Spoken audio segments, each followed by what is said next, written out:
अगली खबर झारखंड के पलामू से, जहां पर हरिहरगंज में बीजेपी युवा मोर्चा के जिला कोषाध्यक्ष की धारदार हथियार से हत्या कर दी गई है। इस हत्या के बाद इलाके में सनसनी फैल गई। आपको बताते चले कि मृतक सुमित श्रीवास्तव का शव जो है वो NH98 के किनारे कार से बरामद किया गया है। अज्ञात अपराधियों ने नुकीले औजार से हमला कर इसकी हत्या को अंजाम दिया है। मृतक के गर्दन के दाहिनी ओर नुकीले औजार से गोदने के निशान मौजूद हैं। मृतक के पिता के मुताबिक रात में खाना खाने के बाद सुमित अपने होटल में सोने के लिए गया हुआ था, जहां से फोन आने पर होटल से कार से ये निकला, जिसके बाद आज सुबह उसके शव की बरामदगी की गई है। कार से शव की बरामदगी हुई है।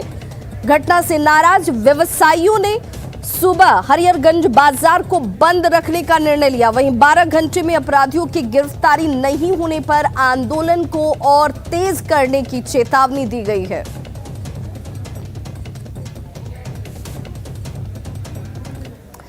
अगली खबर नवादा से, जहां पर शराब माफियाओं के खिलाफ कार्रवाई तेज की जाती और यहां पर इस कार्रवाई में एक बड़ी सफलता पुलिस को हाथ लगी है। आपको बताते चलें कि शराब को लेकर तस्करों पर नकेल कसने में इस वक्त पुलिस जो है वो जी जान से लगी हुई है और एक बड़ी कामयाबी पुलिस के हाथ इस वक्त लगी हुई, जिसमें NH31 पर चेकिंग के दौरान पुलिस ने शकरकंद के बोरे के बीच छिपाकर रखी गई शराब की एक बड़ी खेप को पकड़ा है। 45 कार्टन शराब झारखंड से बिहार लाई जा रही थी, जिस दौरान पुलिस को गुप्त सूचना मिली, कार्रवाई की जाती है और शराब तस्करी के आरोप में एक शख्स को भी गिरफ्तार किया गया है, जिससे इस वक्त कड़ी पूछताछ की जा रही है। पुलिस ये पता लगाने की कोशिश कर रही है कि आखिर शराब तस्कर कहां और किसको इस शराब की डिलीवरी करने वाले थे। ये सूचना मिली कि बुधौल बस स्टैंड के पास एक पिकअप में भारी मात्रा में विदेशी शराब रखा गया है, जिसे ले जाया जा रहा है, झारखंड से लाया जा रहा है। निरीक्षक उत्पाद श्री अभिषेक आनंद के पर्यवेक्षण में बुधौल बस स्टैंड के पास छापामारी किया गया, जहाँ पिकअप खड़ी थी। पिकअप में बोरे में ऊपर से शकरकंद रखा हुआ था और अंदर में भारी मात्रा में विदेशी शराब था, जिसकी गिनती अभी की जा रही है।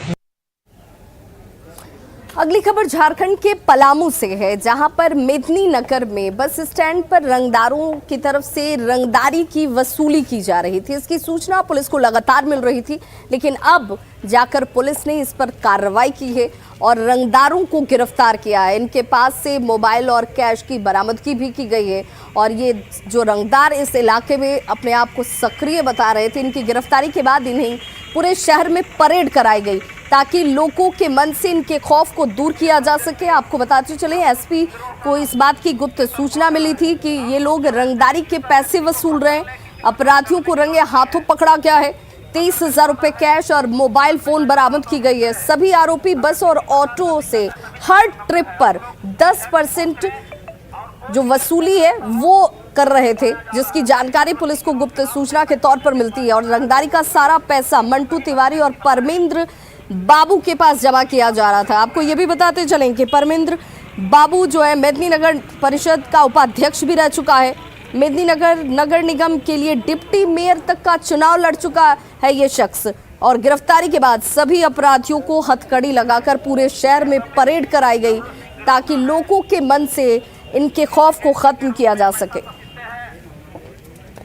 पलामू पुलिस को लगातार सूचना मिल रही थी कि बस स्टैंड ऑटो स्टैंड से डब्लू सिंह गिरोह के लोग डरा धमका के रंगदारी वसूलते हैं और यह प्रक्रिया वर्षों से चली आ रही थी।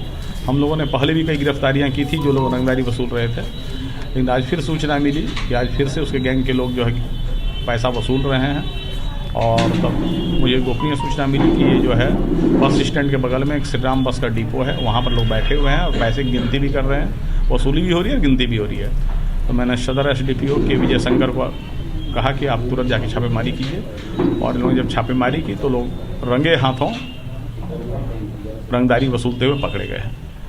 कुल 6 आदमी की गिरफ्तारी हुई है और उन 6 से पूछताछ की जा रही है। इन 6 ने जिस 2 अन्य आदमी का नाम बताया है वो भी FIR में नामजद होंगे। हम पूछताछ कर रहे हैं, अभी उसका तलाशी जारी है। हम देखते हैं, जैसे कुछ सूचना मिलता है तो आप भी बताइएगा। तो अभी तक परमेंद्र बाबू नहीं हाथ लगा है। एक परमेंद्र बाबू है, दूसरा मंटू तिवारी है, दोनों का नाम सामने आया है। तो अभी दोनों में भागे चल रहे हैं, जैसे पकड़ेंगे तो आगे कुछ खुलासा होगा तो आगे हम आपको बता पाएंगे। अगली खबर राजधानी रांची से, जहां पर नशे के सौदागर किस तरीके से युवाओं को अपनी जाल में फंसा रहे हैं। एक बड़ी खबर इस वक्त सामने आती हुई रांची के लोअर बाजार से एक खबर है, जहां पर पुलिस ने ऐसे गिरोह का खुलासा किया है जो युवाओं को खासकर नशे के लत से पहले रूबरू कराते हैं और उसके बाद जब ये लोग नशे की लत के आदी हो जाते हैं तो इनके बाद इनसे ब्राउन शुगर तस्करी कराई जाती है। इस आरोप में कई लोगों की गिरफ्तारी इस वक्त हुई है और विभिन्न थाना क्षेत्रों में ब्राउन शुगर की सप्लाई का काम ये सभी कर रहे थे। अपराधियों के पास से करीब 32 ग्राम ब्राउन शुगर बरामद किया गया है। बाकायदा एजेंट को भी इन लोगों ने हर क्षेत्र में एक्टिव कर रखा था जो इस कार्य में लगे हुए थे। ब्राउन शुगर की तस्करी की जा रही थी और युवाओं को अपनी जाल में फंसाया जा रहा था।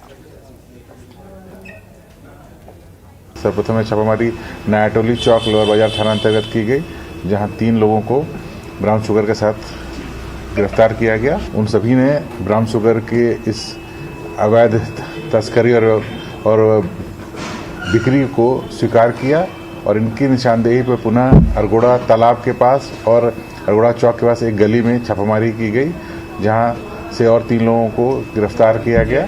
सभी के पास से ब्राउन शुगर की पुड़िया बरामद हुई है और उन लोगों ने इस बिक्री में अपनी संलिप्तता को स्वीकार किया। अगली खबर गिरिडीह से है, जहां पर पत्नी ने स्वादिष्ट मछली नहीं बनाई, इसलिए पति ने पत्नी की पीट कर हत्या कर दी है और ये खुलासा किया खुद इस शख्स के बेटे ने। बेटे के सामने मां की बेरहमी से पिटाई की जाती है और इस पूरे हत्याकांड को आत्महत्या का रंग देने के लिए फांसी के फंदे से युवती के शव को लटका दिया गया। हालांकि पुलिस के सामने सब कुछ साफ साफ आ चुका है। बेटे ने घटना किस तरीके से यहां पर पिता की तरफ से अंजाम दी गई, इसकी जानकारी पुलिस को खुद दी। घटना बिरनी प्रखंड के बलको की है। मृतक के बेटे के मुताबिक रात में मछली बनाने को लेकर मां और पिता में विवाद होता है। मां की पीट कर हत्या कर दी गई और शव को फांसी के फंदे से लटका दिया गया। मृतक के भाई ने दहेज की डिमांड पूरी नहीं करने पर बहन की हत्या का आरोप लगाया है। इधर आए तो यहाँ पर देखें खाली बच्चा और बाकी सब घर वाले सब भाग गया था, कहाँ से कहाँ चला गया पता नहीं और अभी तक आए नहीं। मतलब मेरा बहन को ऐसे मतलब मार के मतलब टांग दिए और मतलब कि वो लोग बता दिए कि वो अपने मतलब तुम्हारा बहन फांसी लगा लिया है। और बहुत समस्या है, मतलब थोड़ा दहेज के तिलक दहेज का पैसा मांग कर रहा था, 1 लाख रुपये एक गाड़ी। हम लोग भी गरीब आदमी नहीं दे पाए, तो वही कारण रोज़ के रोज़ झगड़ा करता था वो लोग। तो ऐसा हुआ मतलब तो यहाँ पर पता चला कि फुल फैमिली मिल के मेरे बहन को ऐसे काम कर दिया गया है। खबर मधुबनी से, जहां के बेनीपट्टी थाना क्षेत्र में सड़क के